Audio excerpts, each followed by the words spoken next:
सभा फतेहपुर सीकरी। उत्तर प्रदेश की 80 लोकसभा सीटों में से एक फतेहपुर सीकरी लोकसभा सीट है। ये सीट साल 2008 के परिसीमन के बाद अस्तित्व में आई थी। इस सीट पर अभी तक सिर्फ 3 बार ही चुनाव हुए हैं। साल 2009 में पहली बार हुए चुनाव में बहुजन समाज पार्टी ने यहाँ जीत दर्ज की थी। फिर 2014 में आई मोदी लहर में ये सीट भारतीय जनता पार्टी के खाते में गई थी और चौधरी बाबूलाल एक तरफा चुनाव जीते थे। जिसके बाद 2019 में हुए लोकसभा चुनाव में राजकुमार चाहर को अपने सिंबल पर उतारा था और राजकुमार चाहर ने 4,95,000 वोटों के विशालकाय अंतर से जीत दर्ज की थी। आपको बता दें कि फतेहपुर सीकरी लोकसभा सीट के अंतर्गत आगरा जिले की कुल 5 विधानसभा सीटें आती हैं, जिसमें आगरा ग्रामीण, फतेहपुर सीकरी, खेरागढ़, फतेहाबाद और बाहा विधानसभा सीटें शामिल हैं। अगर 2022 में हुए विधानसभा चुनाव के परिणामों पर नजर डालें तो यहाँ की सभी 5 विधानसभा सीटों पर भाजपा ने जीत हासिल की थी। इससे पहले हुए साल 2017 के विधानसभा चुनाव में भी कुछ ऐसा ही देखने को मिला था। तब भी भारतीय जनता पार्टी ने सभी 5 सीटों पर अपना कब्जा जमाया था। इस बार होने वाले लोकसभा चुनाव में फतेहपुर सीकरी में कुल मतदाताओं की संख्या 16,92,961 है।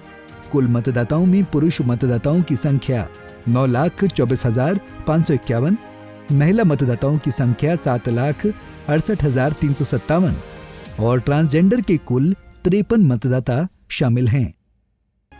अगर 2019 में हुए लोकसभा चुनाव के परिणामों पर नजर डालें तो भाजपा की ओर से चुनावी मैदान में उतरे राजकुमार चाहर ने 4,95,065 वोटों की भारी अंतर से जीत दर्ज की थी।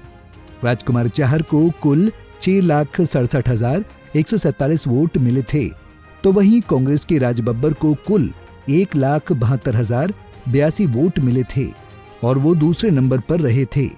बसपा के श्री भगवान शर्मा 1,68,043 वोट के साथ तीसरे नंबर पर रहे थे। अब एक नजर 2014 में हुए लोकसभा चुनाव के नतीजों पर डालें तो साल 2014 में इस सीट पर बीजेपी के चौधरी बाबूलाल ने 4,26,589 वोट हासिल कर जीत का परचम लहराया था, तो वहीं बहुजन समाज पार्टी की सीमा उपाध्याय 2,53,483 वोट हासिल कर दूसरे स्थान पर रही थी, जबकि समाजवादी पार्टी की रानी पक्षालेखा सिंह को 2,13,397 वोट मिले थे और वो तीसरे स्थान पर रहे थे। साल 2009 में हुए लोकसभा चुनाव की बात करें तो बीएसपी की सीमा उपाध्याय ने 2,09,466 वोट हासिल कर जीत दर्ज की थी, तो वहीं कांग्रेस के राज बब्बर 1,99,503 वोट हासिल कर दूसरे स्थान पर रहे थे, जबकि बीजेपी के राजा महेंद्र अरिदमन सिंह को 1,54,373 वोट मिले थे और वो तीसरे स्थान पर रहे थे। भाजपा ने फतेहपुर सीकरी लोकसभा सीट से एक बार फिर जाट समुदाय से आने वाले राजकुमार चाहर पर भरोसा जताया है। अगर फतेहपुर सीकरी लोकसभा सीट के जातिगत समीकरण पर नजर डालें तो यहाँ ब्राह्मण वोट सबसे अधिक संख्या में हैं, जो किसी भी उम्मीदवार की जीत में एक अहम भूमिका निभाते हैं और यही कारण है कि बहुजन समाज पार्टी ने यहाँ से लगातार चौथी बार ब्राह्मण चेहरे को मैदान में उतारा है। बसपा की ओर से इस बार रामनिवास शर्मा कमान संभालेंगे। ब्राह्मण वोट के बाद जाट और क्षत्रिय वोट भी इस लोकसभा सीट में अच्छी खासी संख्या में है। कांग्रेस और सपा के गठबंधन में ये सीट कांग्रेस के खाते में गई है। हालांकि कांग्रेस ने अभी तक इस सीट पर अपने उम्मीदवार की घोषणा नहीं की है। बसपा के आने से इस सीट पर मुकाबला बेहद दिलचस्प और त्रिकोणीय हो गया है।